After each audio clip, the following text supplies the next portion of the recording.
Greetings to everyone with us. On behalf of the Pontifical University of St. Thomas Aquinas, I would like to welcome you to the first JP2 lecture in this academic year. The series organized by the St. John Paul II Institute of Culture, which is part of our Faculty of Philosophy here at the Angelicum. We meet today on a very special day, which is celebrated by the Church as the feast day of St. John Paul II.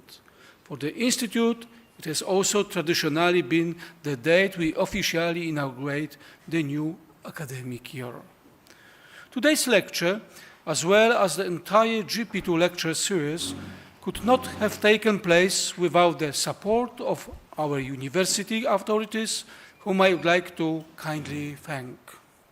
Special thanks are also owed to the founders of St. John Paul II Institute of Culture, some of whom who are here with us. A cordial welcome to Mr. and Mrs. Mirosław and Jolanta Gruszka, Mr. and Mrs. Krzysztof and Danuta Domarecki, and Mr. Wojciech Piasecki.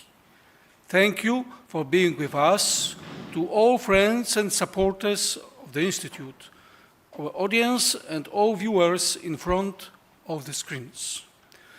The St. John Paul II Institute of Culture was established to look at the challenges facing the modern world and the Church in light of the thought and heritage of Pope St. John Paul II. The idea of thinking with John Paul II has been particularly embodied in the JP2 lectures, series delivered by prominent interdisciplinary scholars who revisit the extraordinary contribution of John Paul II for our own day. Now, I'm pleased to give the floor to Dr. Dariusz Karłowicz, the initiator of the JP2 Lectures series and the St. John Paul II Institute of Culture Program Director. Dariusz Karłowicz will share more about our today's special guest and speaker.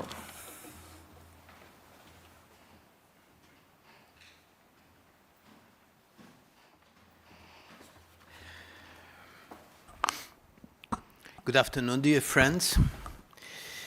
It's my great pleasure to introduce to you Professor Bishop Jacek Grzybowski, the auxiliary bishop of Warsaw-Prague Diocese in Poland. Bishop Grzybowski is professor at the Faculty of Christian Philosophy at the Cardinal Stefan Wyszyński University in Warsaw and author of numerous scholarly publications in the fields of the history of philosophy, political philosophy, and philosophy of culture. In his teaching activities, as well as in his own works, he addresses the philosophical inspirations and sources of contemporary cultural issues. Topic of lecture,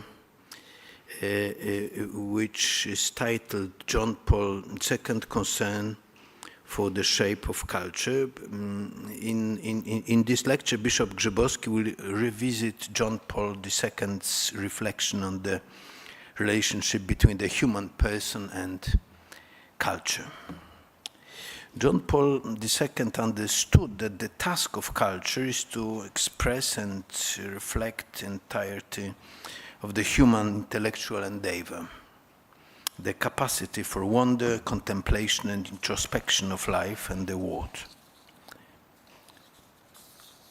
He was fully aware that in recent decades the role of culture had undergone significant changes. For centuries, culture was understood as the foundation of wisdom, and participation in it was seen as both a personal duty and a human calling. Yet in today's world of market forces and information, where culture has become a product rather than a choice rooted in ethos, do the reflection of the Polish Pope still hold relevance? Professor Bishop Grzybowski, the floor is yours.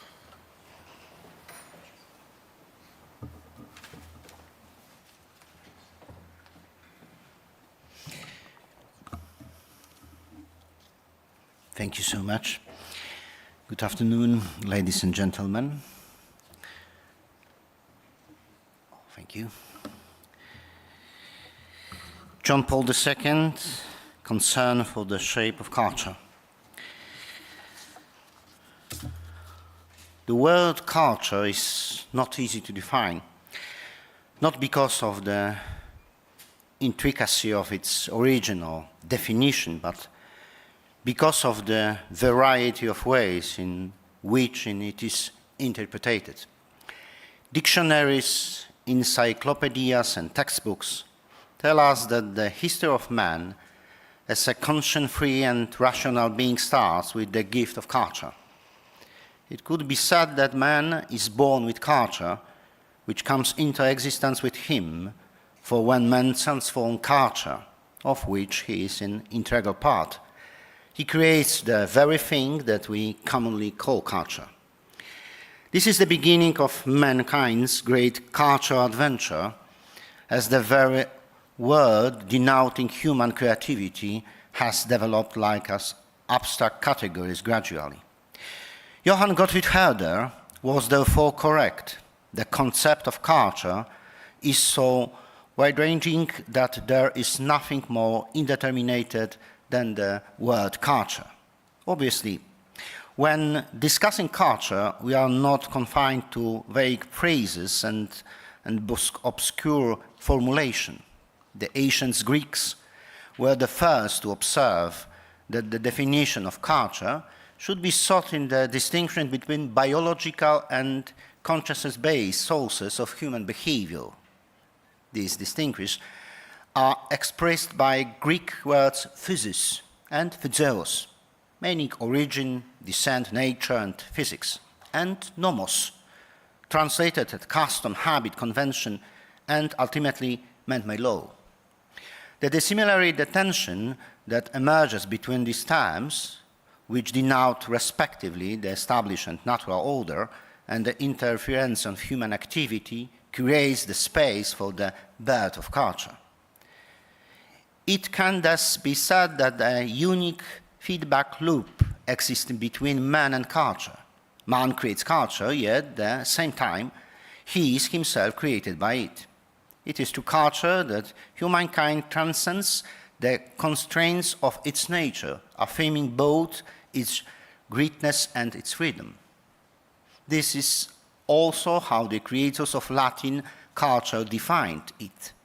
For if initially the word cultura referred to agrarian work performed in natural nature, which in some way opposed it, the order imposed on nature by human activity, it later came to mean the cultivation of the spirit, cultura animi. Marcus Tullius Cicero, while speaking of the culture of the spirit, of culture of the mind, explicitly articulated the concept of philosophy as the endeavor to train, refine, and cultivate thinking. In this perspective, culture appears at the aggregate of all cognitive acquisition that have led humanity from an animal, natural, state to a civilized condition, cultus humanus civilisque. There is a dialectical tension between the natural and the received, and how we, as human beings, treat the world. The most beautiful manifestation of human creativity, thus conceptualized, is recta ratio speculabilium, that is, unselfish reflection on reality propelled by a pure yearning to know, to cognize and comprehend the natural world offered to us, and then to change it for the better, not in the pursuit of profit or gain, but merely out of a genuine desire to understand it and to transform in the befitting manner. Thus, Cicero was the first ancient author to use the term cultura, culture, in a sense very close to both the classical and modern conception of the term.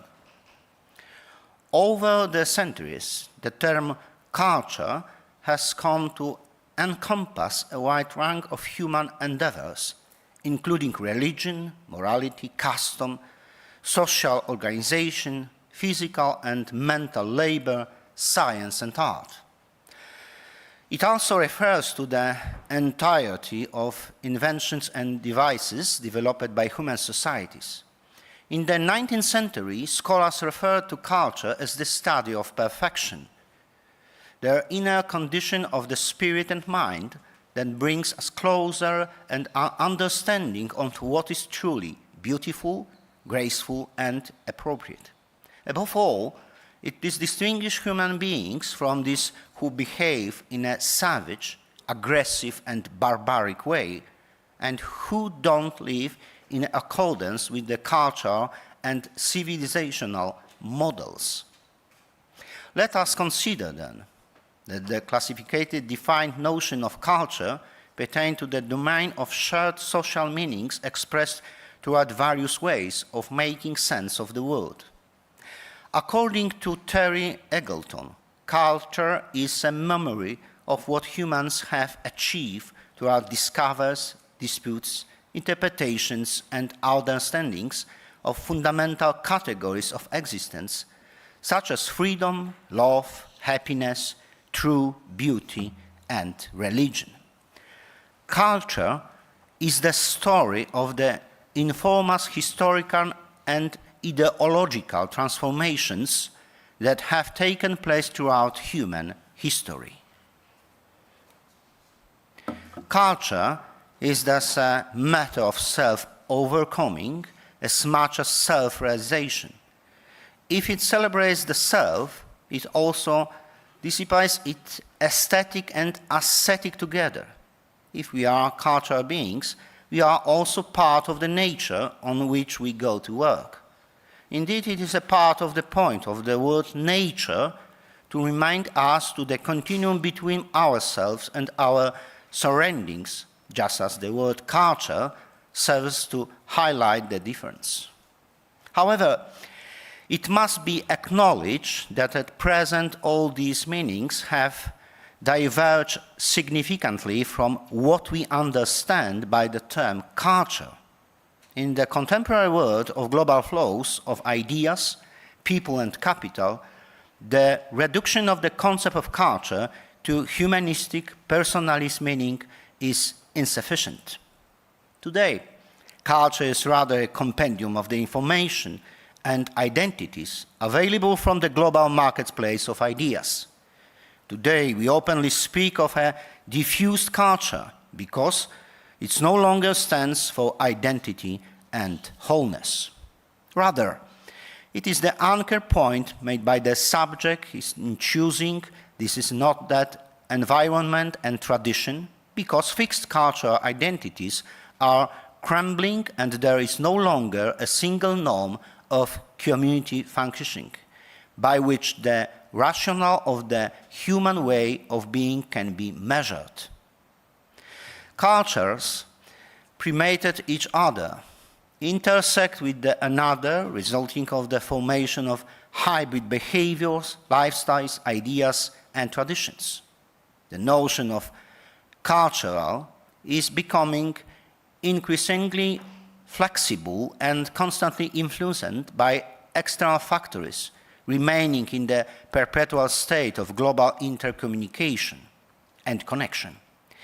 These phenomena are attributable to both migration and changing labor markets, as well as the advent of digital technologies, especially the artificial intelligence today.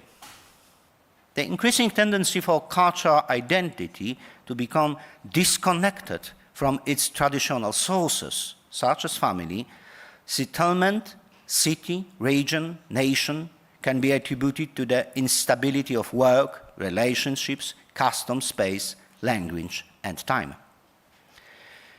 This uprooting gives rise to novel conception of cultural communities, customs, symbols, and law. Such tendencies are, of course, reinforced above all by the ubiquity of the media, technology, and migration.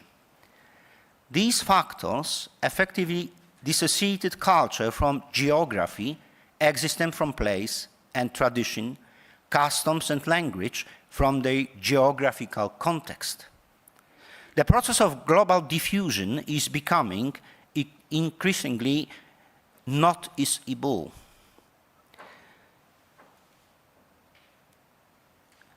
This is concomitant with the growing trend of individual cultural elements and entire cultural system becoming, and called from the geographical locations with which they were previously associated.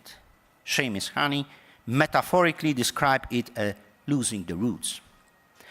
Consequently, this leads to a free floatingness of cultural identities in the human world. This phenomenon is undoubtedly the result of the ongoing process of globalization. It is evident that cultures and identities appear to be susceptible to various processes, including travel, creolization, hybridity, transculturation, and diaspora. All of this makes today culture resemble a fashion trend that a person chooses from a variety of ideas, identities, and attitudes. Individuals can choose for themselves when they happen to fancy. Culture can therefore be defined as the information and identities that are constantly available from, as Gordon Matthews calls it, the global cultural supermarket. Cultures are like the dishes on the table. One can pick up what one likes. In a world where all the ideas and historical experience accumulated over millennia covered, humanity's entire cultural heritage is manifested. The world is akin to a department store replete with the artifacts that humankind has created throughout history.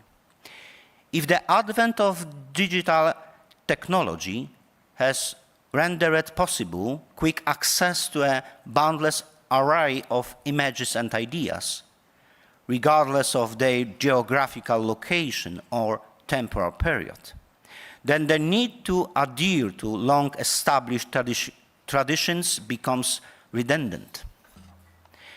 Having witnesses the cultural, artistic, and political developments of the second half of the 20th century, John Paul II was acutely aware of the rapidity with which mental and worldview change were occurring.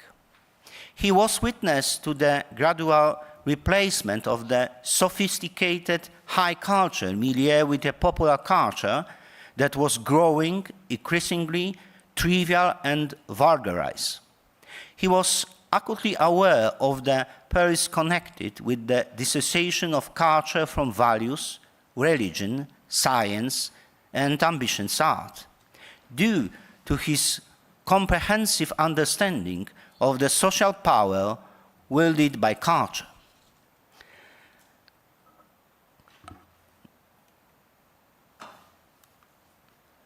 Culture should realize the whole human being in their transcendence over things. It must not allow them dissolve into materialism or consumerism, or to succumb to the often negative influences of science and technology. We must never forget that when we speak and think about culture, we are speaking first and foremost about its relationships to the human person. In this context, the need to draw upon the Christian heritage, so richly drawn upon by generations before us, becomes all the more important. I'm thinking here with gratitude of the creations of Polish culture, their spiritual legacy, and especially their lives, lived as generous gifts for others, constitute a valuable contribution to the culture of our nation. John Paul II understood perfectly that the task of culture is to show and describe the whole cognitive endeavor of man, the capacity to experience wonder and contemplation, to engage in reflection of life and the world. Of course, he was aware that the role of cultures has changed significantly in recent decade.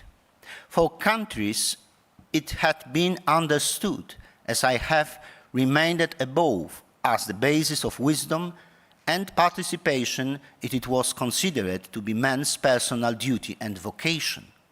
However, in the world dominated by the market economy and information, and now in the technology, it has become an economic product, a choice unrelated to ethos. It has become necessary as a transfer of symbols and content that can be employed at different levels of social interaction in everyday life, as well as in the political and economic dimensions. Culture has unfortunately become, to use Daniel Miller's wording, a process of consumption of global forms. Hence, John Paul II's strong appeal for the Church's special concern to restore culture to its proper content and status. He often cited Poland as a pertinent example, a nation that has preserved its identity and its social existence specifically throughout culture. The Polish nation, as is well known, passed through the hard trial of the loss of its independence for over 100 years. And in the midst of this trial, it preserved its own identity. It remained spiritually independent because it had its own culture. Indeed, in the period of the partitions, it still greatly enriched its culture and made it deeper, since it's only by creating culture that it can keep itself in being. From its beginnings, Polish culture bears very clear Christian scenes. The baptism received throughout the 1,000 years by the generation of our fellow countrymen not only initiated us into the mystery of the death and resurrection of Christ, not only made them become children of God through grace, but also had a great echo in the history of thought and in artistic, creativity, poetry, music, drama, the plastic art, painting, and sculpture. The Polish Pope conceptualized culture as a milieu for the dissemination of profound and valuable content. The power of culture is tremendous, for it assigns rules, establishes trends, reveals meaning, speaks of destiny, provides narratives that portray the world, offers understanding and interpretation, incite action. Culture is defined as the set of messages we convey about ourselves. It is a narrative of goals, values, meanings.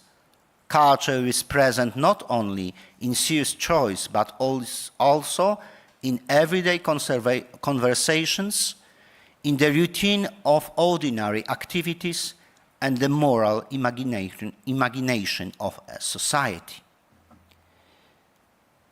Culture in an expression of man, a confirmation of humanity. Man creates culture, and through culture creates himself. He creates himself with the inward effort of the spirit, of thought, will, and heart. At the same time, he creates culture in communion with others. Culture is an expression of communication, of shared thought, and collaboration by human beings. It is born of the service of the common good and becomes an essential good of human communities. Culture is above all a common good of the nation. Polish culture is a good on which the spiritual life of Poles rests. It distinguishes us a nation. It is decisive for us throughout the course of history, more decisive even than material power. Indeed, it is more decisive than political boundaries. John Paul II argued to relinquish activities that employ beauty, literature, art, and the creative artistry of man as a cultural impression to make it a medium for the popularization of ideas. Indeed, too much depends on the kind of culture that shape us. The permanent connection between culture and human nature is too important to be left to the influence of uncontrolled and unmastered ideas that are not subject to gospel message and don't draw on the humanistic and personalistic heritage of Christian history. An entire culture, however, the inexpectable limits of all that inhuman, had become imbued with the gospel, and were theology the summa of St. Thomas, church and modeled matter in a way which led to adoration of the mystery, and a wonderful poet like Dante Alighieri could compose the sacred poem to which both heaven and earth have turned their hand, as he himself described the Divine Comedy, Libro Paradisio, in Italian language. Se mai contiga c'è il poema sacro, el quale ha posto mano e cielo e terra. Consequently, it should not be unexpected that for the Pope, authentic culture is inherently humanistic in nature. That is to say, it is human creativity for the benefit of humanity. Culture is defined as the conscious transformation of human nature and the human living environment with the aim of the promoting the welfare of human beings. This refers to the comprehensive development of an individual, including their biological, intellectual, cognitive, ethical, aesthetic, and religious aspects. Spiritual culture is an integral element of human culture, representing the refinement of the individual, particularly their spirit. Moreover, given the primacy of the spirit over the body in human nature, spiritual culture must be recognized as defining the entirety of human life. This notion was eloquently articulated by John Paul II during his address to UNESCO. Genus humanum arte et ratione vivit. These words of one of the great genius of Christianity, who was at the same time a fruitful continuator of the thought of antiquity, take us behind the circle and contemporary meaning of Western culture, whether it is Mediterranean or Atlantic. They have a meaning that applies to humanity as a whole, where the different traditions that constitute in spiritual heritage and the different periods of its culture meet. The essential meaning of culture consists, according to the words of St. Thomas Aquinas, in the fact that it is a characteristic of human life as such. Man lives a really human life thanks to culture. Human life is culture in this sense too, that through it, man is distinguished and differentiated from everything that exists elsewhere in the visible world. Man can't do without culture. Culture is a specific way of man's existing and being. Man always lives according to a culture which is specifically his, and which, it is turn, creates among men a tie which is also specifically theirs, determining the interhuman and social character of human existence. In the unity of culture as the specific way of human existence, there is rooted at the same time the purity of cultures in the midst of which man lives. Therefore, the Polish Pope emphasized the significance of the kind of culture, symbols, content, messages, and attitudes. That children and young people are taught culture is always a source of knowledge, not only scientific and or practical knowledge, but also emotional knowledge concerning what to do and what to feel, how to react empathetically to certain situations. Culture shows these true ideas, images, myths, symbols, art, music, and architectural patterns. In the present age, we especially need to understand that the axiological interpretation of existence embedded in culture have pervasive influence of social attitudes. This phenomenon can be attributed to the fact that art has assumed the role previously assigned to religion, namely the symbolic depiction of a spiritual reality that eludes the domain of positive scientific cognition. As Thomas C. Eliot aptly observed, no culture has appeared or developed without a relationship with religion. Each of us can recall instances in which a people way of life from cradle to grave was shaped entirely by religion. The relationship between religion and culture can never be fully realized. It goes beyond what can be fully realized. It underlines our plans, choices, and attitudes. This is the realm in which we move and which surround us. This is why Christian inspiration should remain the primary source of artistic creativity. If culture constantly flows with the broad current of inspiration originating from the gospel, it reinforces the humanistic character of social life based on the noblest categories and values. This makes the world deeply and authentically human. Adopting the position that culture is not merely a market of information, identities, and symbols, but also a set of community-specific ideas about truth, goodness, beauty, love, and art, it can be understood that it needs protection and fostering. For if cultural content, attitudes, symbols, images, and narratives are to acquire meaning in people's lives and become spiritual content for them, they must be socially transmitted reinforced by custom. It is imperative for these cultural elements to be disseminated to become integral components of upbringing, education, and life itself. The term culture is ultimately associated with goals, values, images, judgments, and descriptions of the world that manifested themselves toward various forms of communication, including speech, custom, traditions, laws, and everyday practices. The influence of these factors is twofold.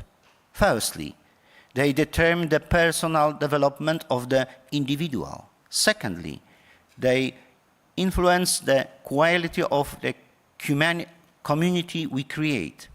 It is culture, not technology, civilization, dietization, or even politics, society, that determine the development and success of a community. In the contemporary discourse of the condition of our personal and social lives, it is therefore recalling this observation. When culture gives way to civilization and technology, communities enter an era of decline. If culture is defined as civilization, self-awareness, then without culture we will not only be enabled to understand who we are, but also where we are going, aided by increasingly modernized and sophisticated technological devices and for what prepares. To prevent this dramatic situation, we must create and protect culture as the ancients taught us, as a culture of the sensitive human spirit, searching for the meaning of its enigmatic existence. John Paul II, has consistently proven to be an exemplary source of guidance in this regard. From the outset of his difficult and challenging life, he recognized that the most significant evangelization is carried out through culture.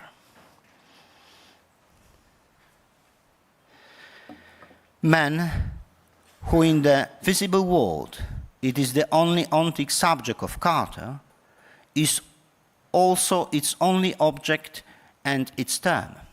Culture is that through which man as man becomes more man is, more has more access to being.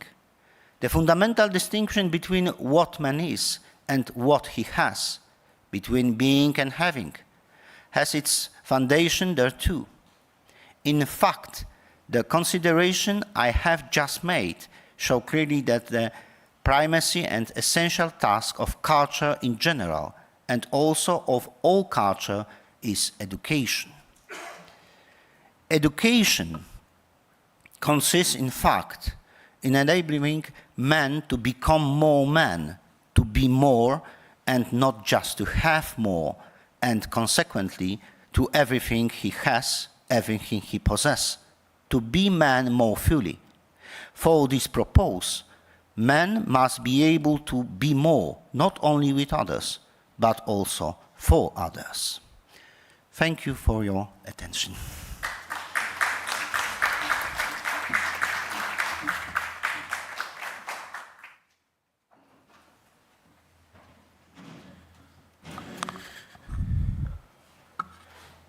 Professor Bishop Grzybowski, thank you very much for your lecture.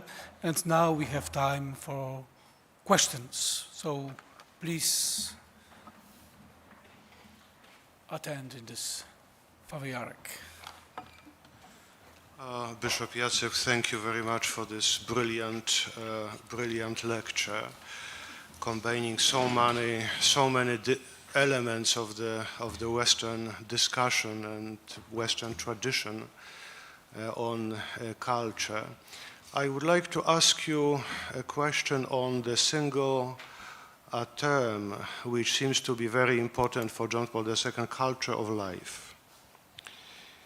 And just to give you a hint how my thoughts are going here and what's kind of problematic for me, you mentioned very well at the beginning that culture must cultivate in order to be true.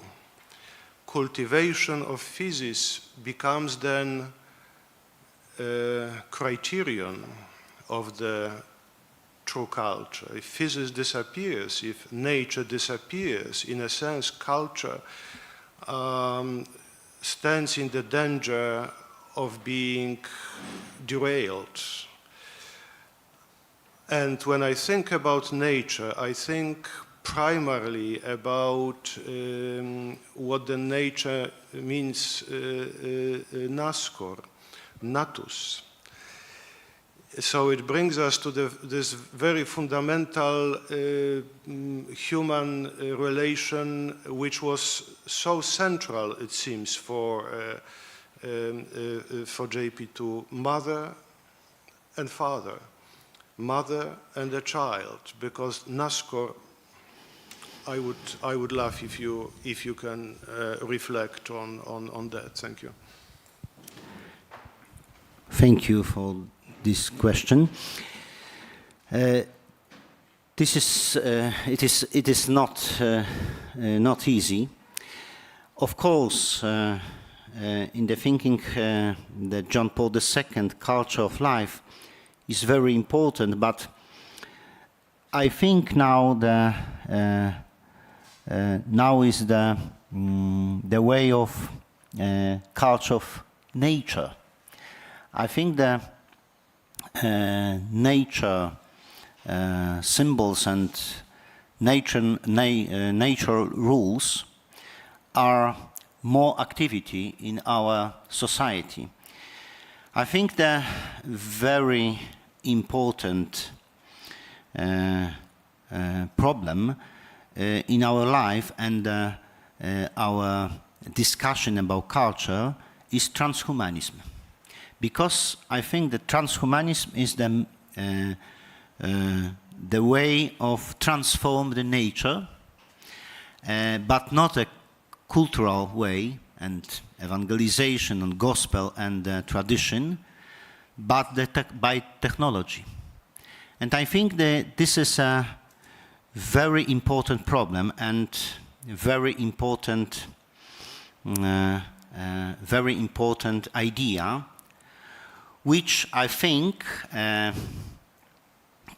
attacked the John Paul II culture of life.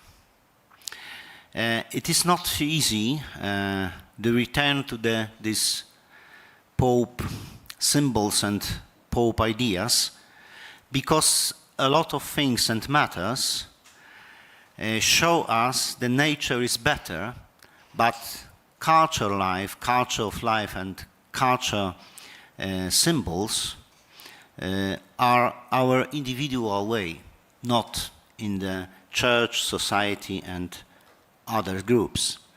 And I think it is the task of the church, community of the church, the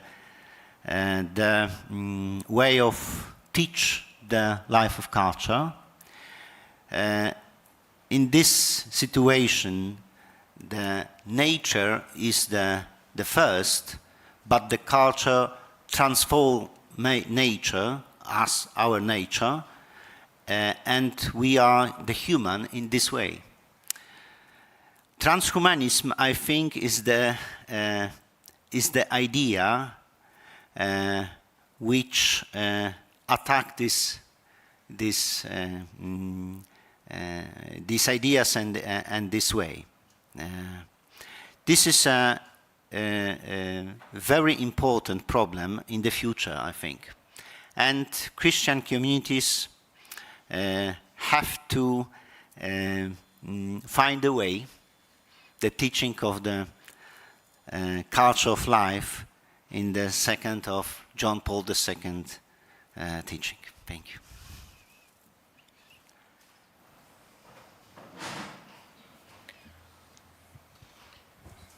Yeah.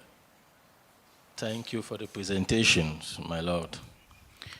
But I have a worry, and I would please wish that you help me clarify, because you've spoken about culture and the fact that man cannot do without culture. Culture is a source of knowledge and a particular way to express man's existence. Now, I simply wish to ask this question. Can culture be regionalized? Can culture of a particular people become a universal culture? Or in other words, is culture universal, then a particular people appropriate certain characteristics of the culture in order to develop? For example, I give, as you mentioned in your presentation, you spoke of the Polish people. If the Polish people could survive out of the world map for more than 100 years, it was because of their culture. Was it culture as a universal concept, or was it the culture of the Polish people? So I don't know if my question, if my articulations are. Thank you. Okay. Thank you for this question. The first, I think, when we see our situation, I think we see when nature is the first choice of a lot of people, and a lot of people don't remember that we not animals and only nature creators, because we have ethic. The ethic, I think, is this categories and behavior which show us another different world in the animals. The nature is the first step, but the culture show us the cosmos of ethic, choices and relationships. And it is a challenge now. Can we create the all ethic for the all people in one culture? I think now is the way, the ideas, globalization, the one culture of the all regions. But when we see the behavior of the regions, nations, cities and towns, we see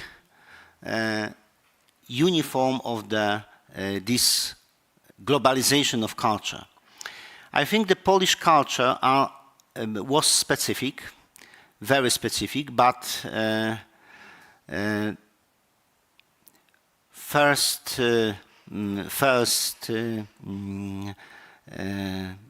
time of 21st century, we coming to the globalization culture, to the globalization unit model.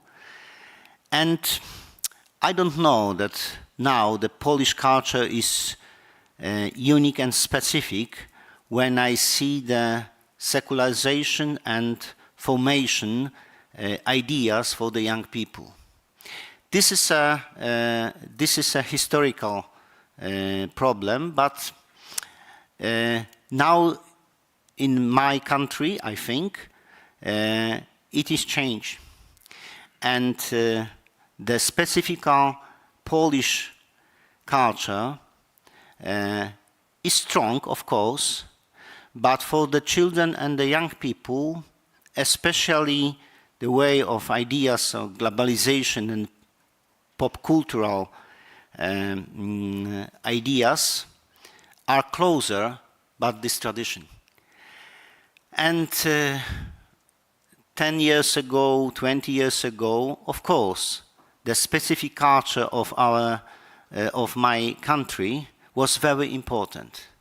But now it is the modern and rich country, and I think generation of children and young people think another ideas, not only traditions. Language is of course specifical, but to ideas and popularization of global models are very strong in the young people, children, and new generation. And I think that 10 years, 20 years ago, of course, it is very important, the specific culture of Poland and the specific culture of our nation. But now, I don't know. It's changing. It's changing. Thank you.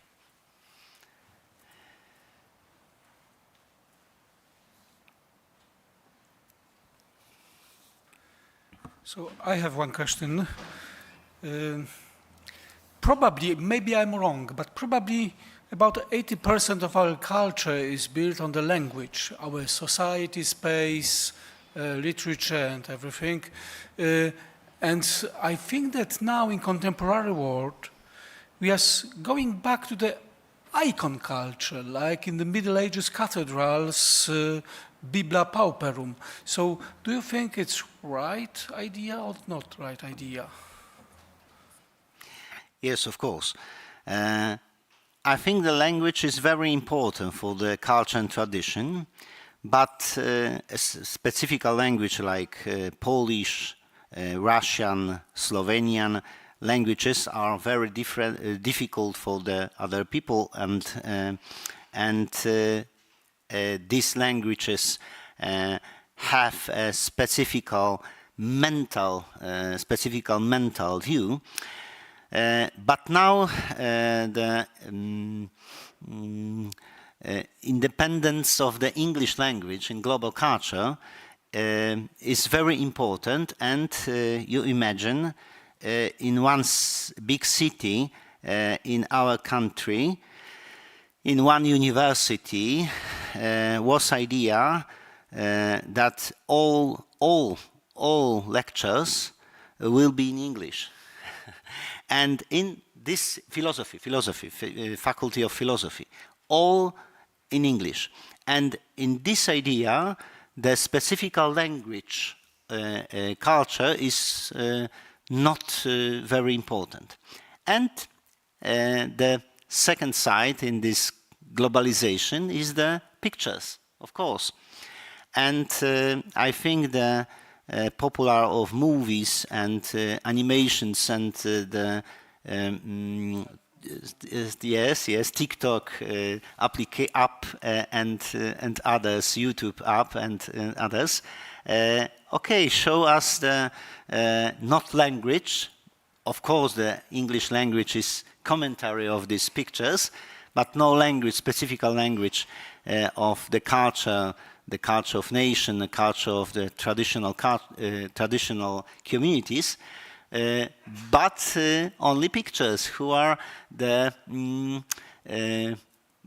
smart, very funny, and this is the way of the building in the global culture in the picture. Yes, I think this is a very important subject, because in this context, the language, a specific language of tradition, like Polish and European language, aren't important. Thank you.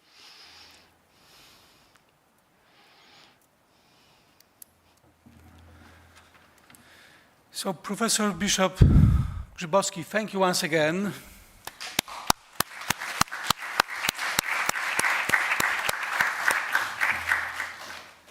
And thank you, our audience, for their presence and for their lively discussion. We cordially invite you to join us at the next public lectures within the JP2 Lecture series, as well as conferences to be held by the St. John Paul II Institute of Culture in the course of the academic year. The nearest will be the conference titled Rethinking Solidarity, Theology, Philosophy, and Social Thought, and homage to the 1980 August Agreements, which will take place here in Aula 11 and live stream online on our channels on Tuesday, November 25th. Thank you all, and we look forward to seeing you again.